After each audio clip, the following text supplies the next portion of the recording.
Hi friends, market അപ്ഡേറ്റ്സിൻ്റെ ഒരു പുതിയ വീഡിയോയിലേക്ക് ഏവർക്കും വീണ്ടും സ്വാഗതം. ഇന്ന് നല്ലൊരു വോളറ്റൈലായിട്ടുള്ളൊരു ട്രേഡിങ്ങിന് ശേഷം ഒരു ഫ്ലാറ്റ് ആയിട്ടുള്ള എൻഡിങ് ആയിരുന്നു നിഫ്റ്റിയിൽ കണ്ടിട്ടുണ്ടായിരുന്നത്. 11,690 ഓപ്പണായ മാർക്കറ്റ് 11,725.6 വരെ ഹൈ പോയി, തുടർന്ന് 11,669 മാർക്കറ്റ് ഉണ്ടാവുകയും ചെയ്തു. പ്രധാനമായിട്ടും ബാങ്കിങ് ഫിനാൻഷ്യൽ സ്റ്റോക്കുകളായിരുന്നു ഏറ്റവും കൂടുതൽ ഗെയിൻ ഇന്ന് നിഫ്റ്റിയിൽ നേടിക്കൊടുത്തിട്ടുണ്ടായിരുന്നത്. അതിൽ തന്നെ IndusInd bank, ICICI bank, Axis bank, HDFC, Bharti Airtel ഇവരായിരുന്നു ടോപ്പ് പെർഫോമിംഗ് സ്റ്റോക്സ് ആയിട്ട് നിഫ്റ്റിയിൽ നിന്നിട്ടുണ്ടായിരുന്നത്. നിഫ്റ്റിയിലെ ഏറ്റവും വലിയ ലോസറായിട്ട് നോക്കിക്കഴിഞ്ഞാൽ ഇന്ന് റിലയൻസ് ആയിരുന്നു. നല്ലൊരു പ്രോഫിറ്റ് ബുക്കിംഗ് ആയിരുന്നു റിലയൻസിൽ ഉണ്ടായിരുന്നത്. ആ ഒരു സ്റ്റോക്കായിരുന്നു ഇൻഡെക്സിനെ ഏറ്റവും കൂടുതൽ താഴേക്ക് കൊണ്ടുപോയത്. പിന്നെ ഇനി നമ്മൾ നിഫ്റ്റിയുടെ ഒരു ഡെയിലി ചാർട്ടിലേക്ക് ശ്രദ്ധിച്ചു കഴിഞ്ഞാൽ വീണ്ടും ഒരു NTPC പോലത്തെ ഒരു പാറ്റേൺ ഫോർമേഷനാണ് നിഫ്റ്റിയിൽ നിലനിൽക്കുന്നത്. അതുമാത്രമല്ല, കഴിഞ്ഞൊരു 3 ദിവസങ്ങളിൽ ഏകദേശം ഒരു കൺസോളിഡേഷൻ മോഡിലും നിഫ്റ്റി നിൽക്കുന്നുണ്ട്. ഒരു വോൾട്ടൈൽ ട്രേഡിങ്ങിന് ശേഷം ചെറിയൊരു ക്യാൻഡിൽ ബോഡി ഫോം ചെയ്ത് ആ ഒരു റേഞ്ചിനുള്ളിൽ തന്നെയാണ് വീണ്ടും മാർക്കറ്റ് നിലനിൽക്കുന്നത്. അപ്പോൾ നമുക്കൊരു 11,750 അതിനെ വരും ദിവസങ്ങളിൽ മാർക്കറ്റ് ബ്രേക്ക് ചെയ്ത് കഴിഞ്ഞാൽ ഒരു അപ് ട്രെൻഡിനുള്ളൊരു സാധ്യതകൾ നമുക്ക് മാർക്കറ്റിൽ പ്രതീക്ഷിക്കാം.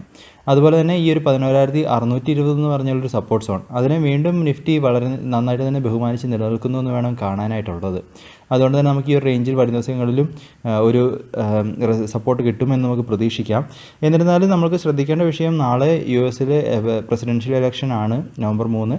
അപ്പോൾ അതിൻ്റെ ഒരു ഇഫക്റ്റുകൾ, അതും അതിൻ്റെ റിസൾട്ട്സൊക്കെ നമുക്ക് ഒരു പക്ഷേ നിഫ്റ്റിയിൽ വരുന്ന ദിവസങ്ങളിലും പ്രതീക്ഷിക്കാം. കാരണം നമ്മൾക്ക് ആ ഒരു വോളറ്റിലിറ്റി പ്രത്യേകിച്ചും ഈ ഒരു ഇലക്ഷൻ കൊണ്ടുവരാൻ സാധ്യതകളുണ്ട്.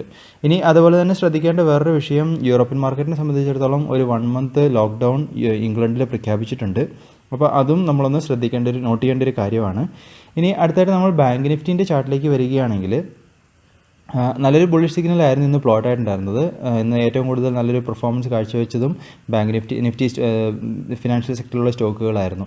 എന്നിരുന്നാൽ നമുക്ക് ഈ ഒരു ബുള്ളിഷ് സിഗ്നൽ തുടരുമെന്നുള്ളൊരു കൺഫർമേഷൻ നമ്മൾക്ക് ഈ ഒരു പ്രീവിയസ് ഹൈ, അതായത് ഏകദേശം 25,260 ആ ഒരു റേഞ്ചിലുള്ളൊരു ഹൈനെ ബ്രേക്ക് ചെയ്ത് കഴിഞ്ഞാൽ നമ്മൾക്ക് ഒരു അപ് ട്രെൻഡിനുള്ളൊരു സാധ്യതകൾ, അതൊരു കൺഫർമേഷൻ എന്ന രീതിയിൽ നമുക്ക് എടുക്കാം. അതല്ല എന്നുണ്ടെങ്കിൽ ഒരു ചെറിയൊരു ബ്രേക്കൗട്ടുകൾ മാത്രമായിട്ട്, ഒരു ഫാൾസ് ബ്രേക്കൗട്ടുകൾ പോലെ കൺസിഡർ ചെയ്യുന്നതായിരിക്കും സേഫ് ആയിട്ടുണ്ടാവുക. കാരണം ഇതിനു മുമ്പുള്ള ഒരു ബ്രേക്കൗട്ടുകൾ നമുക്ക് നടന്നപ്പോഴും ഈ ഒരു ബ്രേക്കൗട്ടുകളൊക്കെ ശ്രദ്ധിച്ചു കഴിഞ്ഞാൽ അതിനുശേഷം ഒരു കൺഫർമേഷൻ ഇല്ലാണ്ടായിപ്പോയി അത് വീണ്ടും ഡൗണിലേക്ക് പോവുകയാണ്. അതുകൊണ്ട് നമുക്ക് ഈ ഒരു പ്രീവിയസ് ഹൈനെ ബ്രേക്ക് ചെയ്ത് കഴിഞ്ഞാൽ, ഈ ഒരു 25,260 എന്നുള്ളൊരു ഹൈനെ ബ്രേക്ക് ചെയ്ത് കഴിഞ്ഞാൽ നമുക്കൊരു അപ് ട്രെൻഡിലുള്ള സാധ്യതകൾ ബാങ്ക് നിഫ്റ്റിയിൽ നിലനിൽക്കുന്നുണ്ട്. ഇനി അടുത്തായിട്ട് നമ്മൾ ഗ്ലോബൽ മാർക്കറ്റ് കണ്ടീഷൻസിലേക്ക് വരികയാണെങ്കിൽ, US മാർക്കറ്റിൽ നല്ലൊരു നെഗറ്റീവ് എൻഡിങ് ആയിരുന്നു. നാസ്ഡാക്കിൽ 274 പോയിൻറ്റ്സ് ഡൗണിലാണ് ട്രേഡ് ഉണ്ടായത്. ഇന്ന് US ഫ്യൂച്ചേഴ്സ് എല്ലാം അപ്പിലാണ് ട്രേഡ് ആയിക്കൊണ്ടിരിക്കുന്നത്. എന്നിരുന്നാലും ശ്രദ്ധിക്കേണ്ട വിഷയം, നാളെ നമുക്ക് US പ്രസിഡൻഷ്യൽ ഇലക്ഷൻ നടക്കാൻ പോകുന്നു. അപ്പോൾ അതിൻ്റെ ഒരു ഫ്ലക്ച്വേഷൻസ് നമുക്ക് ഇന്ത്യൻ മാർക്കറ്റിലും വരും ദിവസങ്ങളിൽ പ്രതീക്ഷിക്കേണ്ടതായിട്ടുണ്ട്. അതുകൊണ്ട് തന്നെ US ഇലക്ഷൻ്റെ റിസൾട്ട്സ് ഒക്കെ തീർച്ചയായിട്ടും നിങ്ങളൊന്ന് ക്ലോസ് ആയിട്ട് ട്രാക്ക് ചെയ്യുക. ഇനി യൂറോപ്യൻ മാർക്കറ്റിലേക്ക് വരുമ്പോൾ എല്ലാം തന്നെ നല്ലൊരു ഗെയിനോട് കൂടിയാണ് ഇപ്പോൾ ട്രേഡ് ആയിക്കൊണ്ടിരിക്കുന്നത്. യൂറോപ്യൻ മാർക്കറ്റിനെ സംബന്ധിച്ചിടത്തോളം പറഞ്ഞതുപോലെ ബ്രിട്ടീഷ് പ്രൈം മിനിസ്റ്റർ ഒരു December 2 വരെ ഇംഗ്ലണ്ടിൽ മുഴുവനായിട്ടും ഒരു ലോക്ക്ഡൗൺ പ്രഖ്യാപിച്ചിട്ടുണ്ട്. അപ്പോൾ അത് നമ്മൾ ഒരു കൺസിഡർ ചെയ്യേണ്ട ഒരു വാർത്ത തന്നെയാണ്. കാരണം കൊറോണയുടെ സെക്കൻഡ് വേവ് ഒക്കെ വീണ്ടും നിലനിൽക്കുന്നത് കൊണ്ട് ഏഷ്യൻ മാർക്കറ്റ് എല്ലാം തന്നെ ഒരു പോസിറ്റീവ് മൂഡിൽ ഇപ്പോൾ കണ്ടുവരുന്നു. SGX നിഫ്റ്റി 23 പോയിൻറ്റ്സ് അപ്പിൽ ട്രേഡ് ആയിക്കൊണ്ടിരിക്കുന്നു. ഇനി അടുത്തായിട്ട് രൂപയുടെ മൂല്യം ഡോളറിന് അഗേൻസ്റ്റായിട്ട് ഒരു ഇടിവ് രേഖപ്പെടുത്തിയിട്ടുണ്ട്. 33 പൈസ ഇടിഞ്ഞ് 74.43 ഇന്ന് ട്രേഡ് എൻഡായിരിക്കുന്നത്. ഇനി അതുപോലെ തന്നെ ഇൻസ്റ്റിറ്റ്യൂഷൻ ആക്ടിവിറ്റിയിലേക്ക് വരികയാണെങ്കിൽ FIIൻ്റെ ഭാഗത്തുനിന്ന് ഇന്ന് നല്ലൊരു പാർട്ടിസിപ്പേഷൻ ഉണ്ടായിട്ടുണ്ട്. 740 കോടിയുടെ ഒരു നെറ്റ് ഇൻവെസ്റ്റ്മെൻറ്റ് അവരുടെ ഭാഗത്തുനിന്നും ക്യാഷ് മാർക്കറ്റിൽ വന്നിട്ടുണ്ട്. ശ്രദ്ധിക്കേണ്ട വേറൊരു വിഷയം, ഒക്ടോബർ മാസത്തിലും ഇവരൊരു നെറ്റ് ബയേഴ്സായിട്ട് നിലനിന്നു എന്നുള്ളത് ശ്രദ്ധിക്കേണ്ട ഒരു കാര്യമാണ്. അപ്പോൾ അത് നമുക്ക് മാർക്കറ്റിന് ഒരു ഗുണകരമായ ഒരു വിഷയമായിട്ട് നമുക്ക് കൺസിഡർ ചെയ്യാം. ഡൊമസ്റ്റിക് ഇൻസ്റ്റിറ്റ്യൂഷൻ വീണ്ടും സെല്ലിംഗ് തുടരുകയാണ്. 533 കോടിയുടെ ഒരു നെറ്റ് വിത്ഡ്രോവൽ അവരുടെ ഭാഗത്തുനിന്ന് ഇന്ന് ക്യാഷ് മാർക്കറ്റിൽ ഉണ്ടായിട്ടുണ്ട്. ഒക്ടോബർ മാസവും അവർ ഏകദേശം 17,000 കോടിയുടെ നെറ്റ് വിത്ഡ്രോവലാണ് ക്യാഷ് മാർക്കറ്റിൽ ഉണ്ടായിരുന്നത്. ഇനി അതുപോലെ തന്നെ ഗ്ലോബൽ മാർക്കറ്റ് ഇപ്പോൾ ഒരു സിറ്റുവേഷൻസ് മുഴുവൻ നോക്കിക്കഴിഞ്ഞാൽ നാളെ മാർക്കറ്റിന് ഒരു പോസിറ്റീവ് മൂഡിലേക്ക് കാണാനുള്ളൊരു ചാൻസസ് എന്നാണ് ഇപ്പോഴത്തെ മാർക്കറ്റ് എല്ലാം സൂചിപ്പിച്ചുകൊണ്ടിരിക്കുന്നത്. ഫോറിൻ ഇൻസ്റ്റിറ്റ്യൂഷൻ ആക്ടിവിറ്റി ആയാലും ഗ്ലോബൽ മാർക്കറ്റ് കണ്ടീഷൻസ് ആയാലും ഒരു പോസിറ്റീവ് മൂഡിനുള്ളൊരു സാധ്യതകൾ തരുന്നു മാർക്കറ്റിൽ. തീർച്ചയായിട്ടും നിങ്ങൾ രാവിലെ SGX നിഫ്റ്റി ഒന്ന് വാച്ച് ചെയ്യുക. അപ്പോൾ അതിൻ്റെ ഒരു ട്രെൻഡ് ഫോളോ ചെയ്യാനുള്ള സാധ്യതകൾ ഈ നിഫ്റ്റിയിൽ വളരെയേറെ ചാൻസസ് ഉണ്ട്.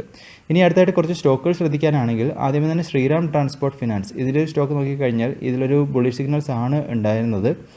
അതുമാത്രമല്ല, പ്രീവിയസ് ഹൈയിൽ നിന്നൊരു ബ്രേക്കൗട്ടുകൾ നടന്നിരിക്കുന്നു. 200-day മൂവിങ് ആവറേജിൻ്റെ തൊട്ടാണ് അത് ക്ലോസ് ആയിട്ടുള്ളത്. അപ്പോൾ അതിൽ നിന്നൊരു ബ്രേക്കൗട്ടുകൾ വരും ദിവസങ്ങൾ നടന്നാൽ നമുക്ക് ഏകദേശം ഒരു കൺഫർമേഷനായിട്ട്, ഒരു സേഫിനായിട്ട് ഇതിൻ്റെ പ്രീവിയസ് ക്യാൻഡിലിൻ്റെ ഹൈ ഏകദേശം 765 മുകളിൽ നമുക്കൊരു ഓപ്പണിംഗ് കിട്ടുകയാണെങ്കിൽ ഈ ഒരു സ്റ്റോക്കിൽ ഒരു ട്രേഡിംഗ് പോസിബിലിറ്റി നിലനിൽക്കുന്നുണ്ട്.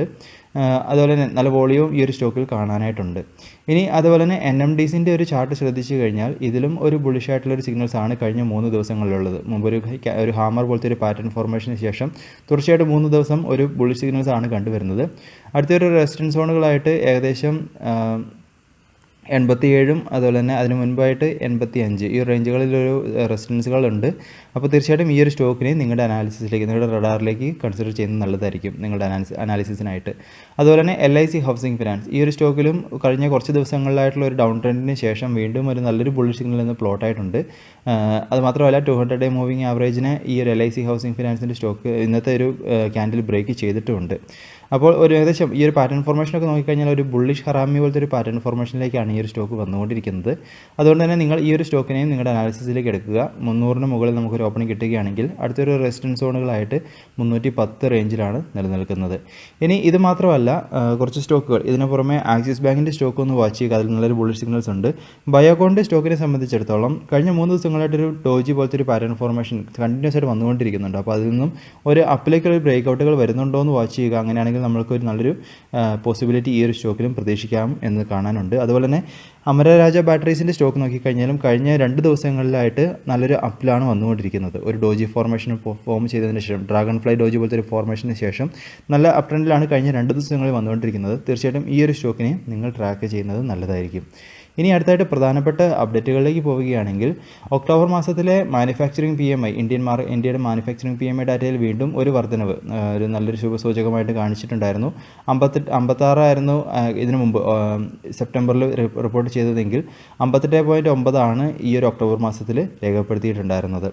ഇനി അതുപോലെ തന്നെ ഓർഡർ വിൻസ് നോക്കിക്കഴിഞ്ഞാൽ ജയകുമാർ ഇൻഫ്രയെ സംബന്ധിച്ചിടത്തോളം അവർ മുംബൈ മെട്രോപൊളിറ്റൻ റീജിയൻ ഡെവലപ്മെൻറ്റ് അതോറിറ്റിയുടെ അടുത്തു നിന്നും ഏകദേശം 1051 കോടി വർത്ത് ചെയ്യുന്ന ഓർഡറുകൾ വിൻ ചെയ്തതായിട്ട് അപ്ഡേറ്റുകൾ കൊടുത്തിട്ടുണ്ടായിരുന്നു.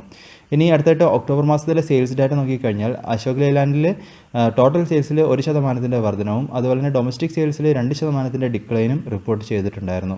ഇനി അതുപോലെ തന്നെ ഹീറോ മോട്ടോ കോർപ്പിലേക്ക് വരുമ്പോൾ അവരുടെ സെയിൽസിൽ 34.64% വർധനവാണ് ഇയർ ഓൺ ഇയറിൽ റിപ്പോർട്ട് ചെയ്തിരിക്കുന്നത്. അതുപോലെ തന്നെ ഡൊമസ്റ്റിക് സെയിൽസ് നോക്കിക്കഴിഞ്ഞാൽ അതിലും 35%-അടുത്തുള്ളൊരു വർധനവും റിപ്പോർട്ട് ചെയ്തിട്ടുണ്ടായിരുന്നു ഇവർ. ഇനി അതുപോലെ തന്നെ സ്റ്റീൽ സ്ട്രിപ്സ് വീൽസിനെ സംബന്ധിച്ചിടത്തോളം ഇവരും നല്ലൊരു ഗ്രോത്ത് ആണ് റിപ്പോർട്ട് ചെയ്തിരുന്നത്. നമ്മൾ കഴിഞ്ഞ കുറച്ച് നാളുകളായിട്ട് നോക്കിക്കഴിഞ്ഞാൽ കുറേ ഓർഡറുകൾ ഇവർക്ക് കിട്ടുന്നതായിട്ട് യൂറോപ്പിൽ നിന്നും US നിന്നും വിൻ ചെയ്യുന്നതായിട്ട് നമ്മൾ ന്യൂസുകളിൽ കാണുന്നുണ്ടായിരുന്നു. അപ്പോൾ അതേ തുടർന്ന് ഇവരുടെ ഒരു നെറ്റ് ടേൺ ഓവർ നോക്കിക്കഴിഞ്ഞാൽ അതിൽ ഏകദേശം 68.5% വർധനവ് റിപ്പോർട്ട് ചെയ്തിരിക്കുന്നു. അതുപോലെ തന്നെ ടോട്ടൽ വീൽ ഡ്രീം സീൽസ് നോക്കിക്കഴിഞ്ഞാൽ അതിലും 41% വർധനവ് ഇയർ ഓൺ ഇയറിൽ റിപ്പോർട്ട് ചെയ്തതായിട്ടാണ് കാണിച്ചിരിക്കുന്നത്. ഇനി അടുത്തായിട്ട് NMDCനെ സംബന്ധിച്ചിടത്തോളം ഇവരുടെ അയൺ ഓർ പ്രൊഡക്ഷൻ നോക്കിക്കഴിഞ്ഞാൽ അതിൽ 22.4% ഡിക്ലൈനും സെയിൽസിൽ 3.4% ഡിക്ലൈനും റിപ്പോർട്ട് ചെയ്തിരിക്കുന്നു ഒക്ടോബർ മാസത്തിൽ. അതുപോലെ തന്നെ ഇനി Q2 റിസൾട്ട്സ് വന്ന കമ്പനികളിലേക്ക് വരികയാണെങ്കിൽ ബന്ധൻ ബാങ്കിൻ്റെ Q2 റിസൾട്ട്സിലേക്ക് വരുമ്പോൾ നെറ്റ് പ്രോഫിറ്റിൽ 5.3% ഡിക്ലൈനും അതുപോലെ തന്നെ ഗ്രോസ് NPAയിലും നെറ്റ് NPAയിലും ഒരു കുറവ് കൊണ്ടുവരാൻ സാധിച്ചു എന്നും അവർ കാണിക്കുന്നുണ്ട്. ഇനി അതുപോലെ തന്നെ പ്രൊവിഷൻസ് ഒരു ഫ്ലാറ്റായിട്ട് അതേ റേഞ്ചിൽ തന്നെ തുടരുന്നു എന്നും കാണിച്ചിരിക്കുന്നു. അടുത്തായിട്ട് HDFCൻ്റെ Q2 റിസൾട്ട്സിലേക്ക് വരുമ്പോൾ നെറ്റ് പ്രോഫിറ്റ് 2870 കോടിയുടെ നെറ്റ് പ്രോഫിറ്റാണ് റിപ്പോർട്ട് ചെയ്തിരിക്കുന്നത്. അതുപോലെ തന്നെ 11,723 കോടിയുടെ ഒരു ടോട്ടൽ റവന്യൂവും റിപ്പോർട്ട് ചെയ്തിരിക്കുന്നു. ലോൺ അപ്രൂവൽ അതിലുള്ളൊരു വളർച്ച നോക്കിക്കഴിഞ്ഞാൽ 9% വളർച്ച അതിലും റിപ്പോർട്ട് ചെയ്തിട്ടുണ്ട് ഇവർ. ഇനി അടുത്തതായിട്ട് ഇൻഡോസിൻ ബാങ്കിൻ്റെ Q2 റിസൾട്ട്സിലേക്ക് വരുമ്പോൾ നെറ്റ് പ്രോഫിറ്റ് ഏകദേശം 663 കോടിയുടെ നെറ്റ് പ്രോഫിറ്റാണ് റിപ്പോർട്ട് ചെയ്തിരിക്കുന്നത്. അതായത് ഏകദേശം ഇയർ ഓൺ ഇയറിൽ നോക്കിക്കഴിഞ്ഞാൽ ഒരു ഡിക്ലൈൻ ഉണ്ടെങ്കിലും ക്വാർട്ടർ ഓൺ ക്വാർട്ടറിൽ ഒരു വർധനവ് റിപ്പോർട്ട് ചെയ്തിട്ടുണ്ട്. അതുപോലെ തന്നെ നോമുറ CLSA ഇവർ രണ്ടുപേരും ഇവർക്കൊരു ബൈ ടാർഗറ്റ് ആണ് ഇൻഡോസിൻ ബാങ്കിന് പ്രൊവൈഡ് ചെയ്തിരിക്കുന്നത്. അതുപോലെ തന്നെ 710 CLSAയും അതുപോലെ തന്നെ നോമുറ 725 ടാർഗറ്റ് പ്രൈസ് ആയിട്ട് ഫിക്സ് ചെയ്തിട്ടുമുണ്ട്.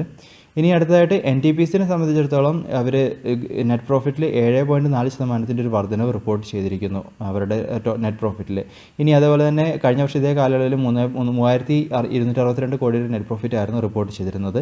അതുമാത്രമല്ല ശ്രദ്ധിക്കേണ്ട വിഷയം അവർ അവരുടെ ബോർഡിൽ നിന്നും ഏകദേശം 19.78 കോടിയുടെ ഇക്വിറ്റി ഷെയർസിൻ്റെ ഒരു ബൈബാക്കിന് അപ്രൂവൽ കിട്ടിയിട്ടുണ്ട്. അതായത് ബൈബാക്കിനുള്ള പ്രൈസായിട്ട് 115 രൂപയാണ് ഫിക്സ് ചെയ്തിരിക്കുന്നത്. നവംബർ 13 എലിജിബിൾ ഷെയർ ഹോൾഡേഴ്സിന് ഫിക്സിനുള്ള അതിനെ ഡിറ്റർമൈൻ ചെയ്യുന്നതിനുള്ള ഡേറ്റ് ആയിട്ട് ഫിക്സ് ചെയ്തിരിക്കുന്നത്. അപ്പോൾ അന്ന് നിങ്ങൾക്ക് NTPCയുടെ ഷെയർ നിങ്ങളുടെ DPയിൽ ഉണ്ടെങ്കിൽ നിങ്ങൾക്ക് ഷെയർ ബൈബാക്കിന് വേണ്ടിയിട്ട് അപ്ലൈ ചെയ്യാവുന്നതാണ്. അപ്പോൾ ഈ ഒരു സ്റ്റോക്ക് ഇന്നൊരു മാർക്കറ്റ് അവേഴ്സിന് ശേഷമാണ് വന്നിരുന്നത്. അതുകൊണ്ട് തന്നെ നാളെ നിങ്ങൾ ഈ ഒരു സ്റ്റോക്കിനെ ഒന്ന് ഫോക്കസ് ചെയ്യുക. നല്ലൊരു റിസൾട്ട്സും അതേപോലെ തന്നെ ഷെയർ ബൈബാക്കും ഉള്ളതുകൊണ്ട് ഒരു അപ് ട്രെൻഡിലേക്ക് പോകാനുള്ള സാധ്യതകൾ ഈ ഒരു സ്റ്റോക്കിൽ നമ്മൾക്ക് പ്രതീക്ഷിക്കാം. ഇനി അടുത്തായിട്ട് ജസ്റ്റ് ഡയലിനെ സംബന്ധിച്ചിടത്തോളം 4% ഡിക്ലൈൻ, ഏകദേശം 38% ഡിക്ലൈനാണ് അവരുടെ നെറ്റ് പ്രോഫിറ്റിൽ റിപ്പോർട്ട് ചെയ്തിരിക്കുന്നത്. കഴിഞ്ഞ വർഷം ഇതേ കാലയളവിൽ അവർക്ക് 76.94 കോടിയുടെ നെറ്റ് പ്രോഫിറ്റ് ഉണ്ടായിരുന്നു. അത് ഇപ്പോൾ 47 കോടിയായിട്ട് ചുരുങ്ങിയിട്ടുമുണ്ട്. ഇനി അടുത്തതായിട്ട് സി എൻ്റർടൈൻമെൻറ്റ് Q2 റിസൾട്ട്സിലേക്ക് വരുമ്പോൾ 93 കോടിയുടെ നെറ്റ് പ്രോഫിറ്റാണ് റിപ്പോർട്ട് ചെയ്തിരിക്കുന്നത്. അതായത് 77% ഡിക്ലൈൻ അവർക്ക് നെറ്റ് പ്രോഫിറ്റിൽ ഉണ്ടായിട്ടുണ്ട്. ടോട്ടൽ ഇൻകം നോക്കിക്കഴിഞ്ഞാലും അതിലൊരു ഡിക്ലൈൻ വന്നിട്ടുണ്ട് 19%. അതുമാത്രമല്ല ഇവരുടെ ഒരു സബ്സ്ക്രിപ്ഷൻ റവന്യൂവിൽ ഒരു വർധനം ഉണ്ടായിട്ടുണ്ട് എങ്കിലും അഡ്വർടൈസ്മെൻറ്റ് റവന്യൂവിൽ 26% ഡിക്ലൈൻ ഉണ്ടായതായിട്ടും കമ്പനി അനൗൺസ്മെൻറ്റുകളിൽ പറയുന്നു. ഇനി അടുത്തായിട്ട് വോക്ഹാർഡിൻ്റെ Q2 റിസൾട്ട്സിലേക്ക് വരുമ്പോൾ 3.5 കോടിയുടെ ഒരു നെറ്റ് പ്രോഫിറ്റാണ് ഈ ഒരു ക്വാർട്ടർ റിപ്പോർട്ട് ചെയ്തിരിക്കുന്നത്. അതായത് ഒരു റവന്യൂവിലും 4% വർധനവ് റിപ്പോർട്ട് ചെയ്തിട്ടുണ്ട്. അപ്പോൾ ഇവർക്കും നല്ലൊരു റിസൾട്ട്സ് ആയിട്ട് കാണുന്നു ഈ ഒരു സമയത്ത്. ഇനി അതുപോലെ തന്നെ എസ്കോർട്സിലേക്ക് വരുമ്പോൾ 227 കോടിയുടെ നെറ്റ് പ്രോഫിറ്റ് റിപ്പോർട്ട് ചെയ്തിട്ടുണ്ടായിരുന്നു. റവന്യൂവിലും 24% വർധനവ് ഉണ്ടായതായിട്ടാണ് കാണിച്ചിരിക്കുന്നത്. ഇനി അതുപോലെ തന്നെ ടാറ്റ പവറിനെ സംബന്ധിച്ചിടത്തോളം അവരുടെ ഡിഫൻസ് ബിസിനസ് എല്ലാം തന്നെ ടാറ്റ അഡ്വാൻസ്ഡ് സിസ്റ്റത്തിലേക്ക് കൈമാറുന്നു. അതിനുള്ള സെയിൽസ് എല്ലാം കംപ്ലീറ്റ് ചെയ്തു എന്നാണ് അപ്ഡേറ്റുകളിൽ കൊടുത്തിരിക്കുന്നത്. ഇനി ഇന്ന് ഇക്വിറ്റാസ് സ്മോൾ ഫിനാൻസ് ബാങ്കിൻ്റെ IPO മാർക്കറ്റിൽ ലിസ്റ്റായിട്ടുണ്ടായിരുന്നു. 33 പൈസയായിരുന്നു ലിസ്റ്റിംഗ് പ്രൈസായിട്ട് ഫിക്സ് ചെയ്തിരുന്നതെങ്കിലും IPO പ്രൈസായിട്ട് ഫിക്സ് ചെയ്തിരുന്നതെങ്കിലും അതിൽ നിന്നൊരു ഡൗണിലാണ് ഇന്ന് ലിസ്റ്റായത്. ഏകദേശം 6% ഡിസ്കൗണ്ടിലാണ് ലിസ്റ്റായത്. 31 രൂപയിലാണ് ഇന്ന് ലിസ്റ്റായിട്ടുണ്ടായിരുന്നത്. അപ്പോൾ ഇതൊക്കെയാണ് ഇന്നത്തെ പ്രധാനപ്പെട്ട അപ്ഡേറ്റുകൾ. തീർച്ചയായിട്ടും നിങ്ങൾ ഈ ഒരു സ്റ്റോക്കുകളും ന്യൂസുകളും ട്രാക്ക് ചെയ്തുകൊണ്ടിരിക്കുക. അതുപോലെ നിങ്ങൾ കണ്ടെത്തുന്ന കാര്യങ്ങളും തീർച്ചയായിട്ടും അറിയിക്കുക. ശ്രദ്ധിക്കേണ്ട വിഷയം, നാളെ നമുക്ക് US മാർക്കറ്റിൽ ഇലക്ഷൻ നടക്കാൻ പോകുന്നു. അതിൻ്റെ റിസൾട്ട്സുകളും തീർച്ചയായിട്ടും ട്രാക്ക് ചെയ്യുക. നമുക്ക് തീർച്ചയായിട്ടും അപ്പോൾ ഡൊണാൾഡ് ട്രംപിൻ്റെ ഒരു വിന്നോ ലോസോ ഒക്കെ നമ്മൾക്ക് തീർച്ചയായിട്ടും മാർക്കറ്റിലൊരു വോളറ്റിലിറ്റിക്കുള്ള സാധ്യതകൾ കൊണ്ടുവരാൻ സാധ്യതയുണ്ട്. അതുപോലെ തന്നെ യൂറോപ്യൻ മാർക്കറ്റിനെ സംബന്ധിച്ചിടത്തോളം കൊറോണയുടെ സെക്കൻഡ് വേവിൻ്റെ ന്യൂസുകളും അപ്ഡേറ്റുകളും ട്രാക്ക് ചെയ്യുക. അപ്പോൾ പുതിയ അപ്ഡേറ്റുകളായിട്ട് നമുക്ക് വീണ്ടും കാണാം. അതുവരെ this is Tony signing off.